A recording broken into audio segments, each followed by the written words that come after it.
Live in studio is the political analyst Tshepo Kgadima. Thank you so much for joining us once again here on Morning Prime. Thank you so much for your time.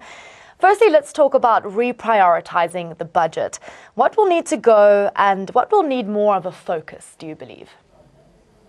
Look, the reprioritization of the budget, well, I don't think that there is really much that can be done in that space. My belief is what is needed right now is to find ways and means of increasing the tax revenue. And what this country actually is facing, which for me is more worrying, is that when you look at our total income tax breakdown, 37% comes from VAT, 32% comes from pay-as-you-earn, and only 18% comes from corporate tax. So that clearly should be an indication that there's not much efficiency in collecting tax, particularly from the corporate sector, which I hasten to add that as we speak sits with over 700 billion rand of cash that is not being invested in this economy. And then the other 6% in terms of our income tax revenue comes from customs. Again, something that is very worrying. We are an import economy that is dealing with a perennial trade deficit. Therefore, to only have 6% of our tax revenue coming from customs, that clearly should be worrying. And I'm very surprised that Cabinet has not paid particular attention to these numbers. So tax reprioritization for me is not the solution to the problems that we face in terms of not only growing the economy, and growing the economy from the state perspective with more taxes, it enables the state, therefore, to be able to start to participate in a meaningful way in the economy. So I must say that I'm very worried that the approach that they are taking, and also when you take into account the fees must fall movement, that even the president is said to have called that there should be a continued zero increase in the tertiary education fees. What does that tell us? It tells us that there is this continuing pressure, and there doesn't seem to be that agency in that what are the ways and means. And I don't believe that as a country we can afford to go by the Maynard Keynes theory of deficit financing, whereby we continue to borrow money in order to finance our budget. That certainly is not the way to go. Revenue should be what this government is focused on. Now, talking about the fees must fall movement in a little bit more detail, let's also comment about the ISA relationship between Blade Nzimande and President Zuma. The minimum requirement was 8% increase, and Nzimande proposed 6%. Otherwise, you'll face a financial crisis. And Zuma made a comment about the fact that negotiations are still in progress. And as you mentioned earlier, he has backed this 0% increase. Treasury has said that they don't know where they can find this money, and Zuma ultimately just said, find this money. Your thoughts on that?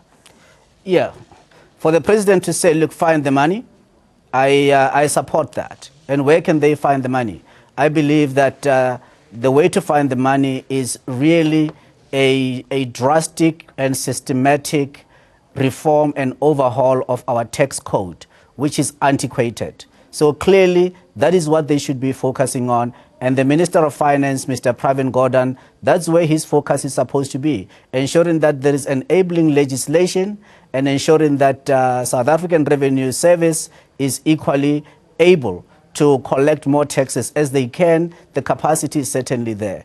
But the other issue that has not been answered is whether it's 6% or 8% increase in terms of tertiary education. It doesn't really tell us much. I think what most of us would like to find out is that what is the true cost of delivering quality education? About a year ago, I made a comment that is it the problem of we got graduates, are they unemployed or unemployable? So there are much more deeper questions than just the issue of fees. And right now, I'm worried that, once again, we are just narrow focusing on an issue that is not the total answer to the questions that we need to be answering of ensuring that we can have a skilled and educated labor force that can be entering the job market, as well as the entrepreneurial space. So there are deeper questions that I think need to be answered, and the Commission needs to expand its work beyond just looking at the issue of fees. But most certainly, yes, you can't just say 6% or 8%. What informs that? What is the true cost of education? And is the current education system of being in a classroom, is it the most optimal, or are there other technological advancements that we should be actually taking advantage and using and deploying to ensure that quality tertiary education can be available to many more people at the least cost possible? And that's really what worries me, that we are not spending enough time to interrogate and think about those issues. And now another issue that we expect to be addressed today with regards to SAA. Now there has been no agreement on the new board. Your thoughts here? Look, I'm on record. Last week, Bloomberg quoted Mr. Christo Wiese as saying that he believes the solution for South African Airways' challenges or problems, financial, would be the partial sale. I am vehemently opposed to that idea, probably because it has been done before and it has completely failed. The issue around SAA, it needs to be taken a lot more serious than what currently has been done. I think it is highly irresponsible for Treasury to continue to delay to provide the guarantee for SAA in order for its financials to be signed off.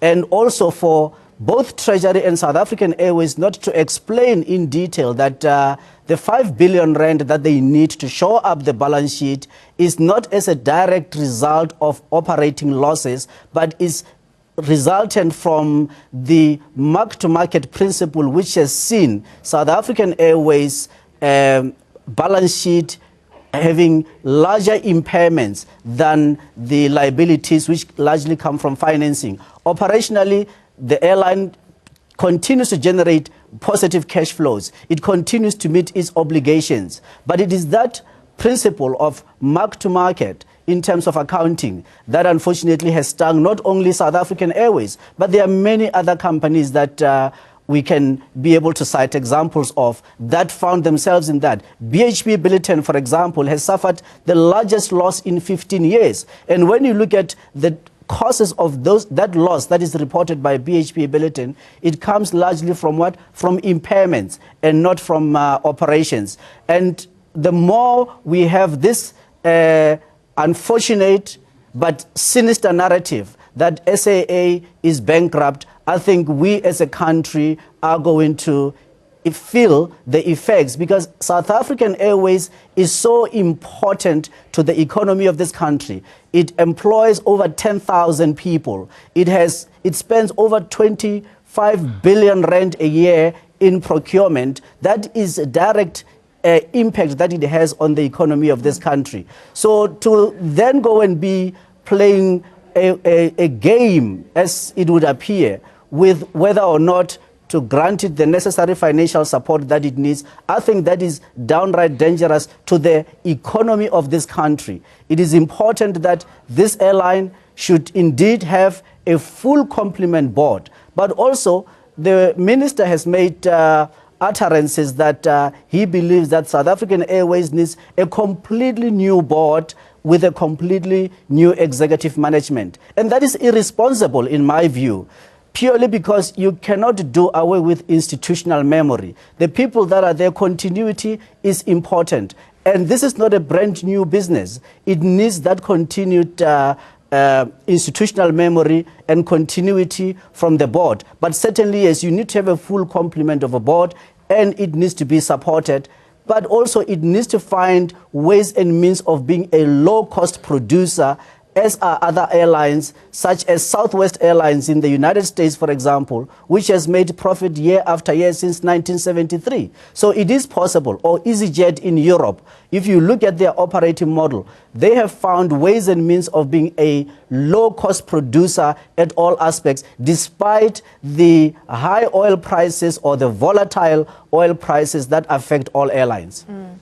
Now, Mr. Kgadima, can you talk us through the main aspects of the 9-point plan that was announced at the SONA, and what exactly does this entail? Look, the 9-point plan is a very good initiative from government. It needs to be supported by private sector.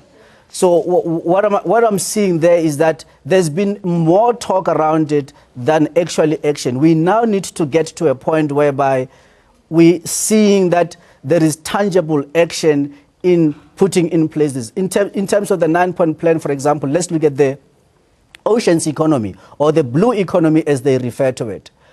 Many times, various government ministers, government officials have lamented the fact that South Africa, even though through our major ports, we handle over 300 million tons of cargo annually, yet South Africa, until recently, never even had one flag carrier.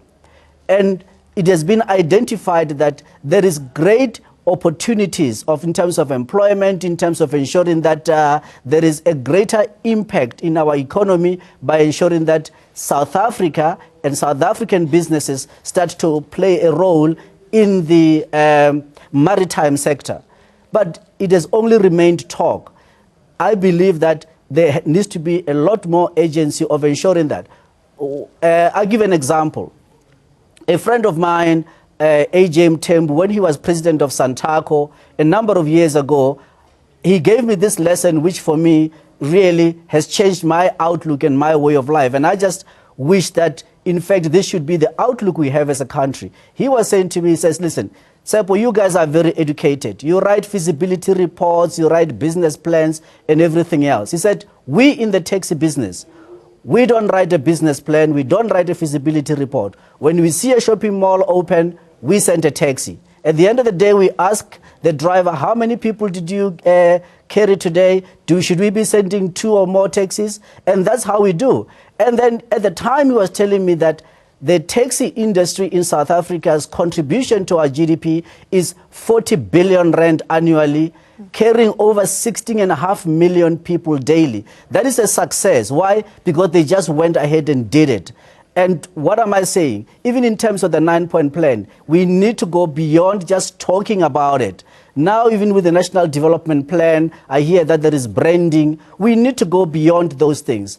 In fact, at this juncture, what would have been more ideal and more helpful for this, for all South Africans would have been to say, what is the progress made and what are the successes on the early successes we are starting to enjoy from the National Development Plan and this 9-point plan. Since it was announced by the president at the beginning of the year, we should have been at a report back time, not still talking about it that, oh, by the way, we have this plan.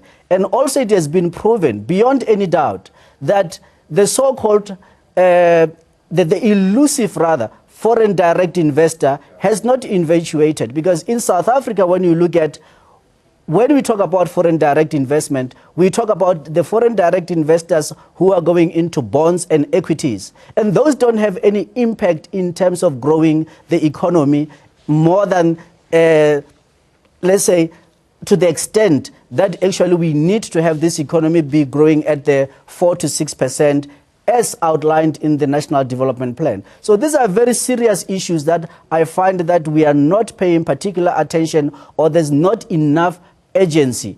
For example, in 2014, the president signed off the Infrastructure Development Act, which is managed by the Presidential Infrastructure Coordinating Council. But very little has been done in terms of the work of the council or even under that act, because we are still seeing many projects, economic projects, being delayed from implementation because of a bureaucratic maze they have to go through instead of now using this new legislation that was promulgated. And Mr. we Kgadima, really, as a unfortunately, country, we're gonna need have to move cut you beyond there. that.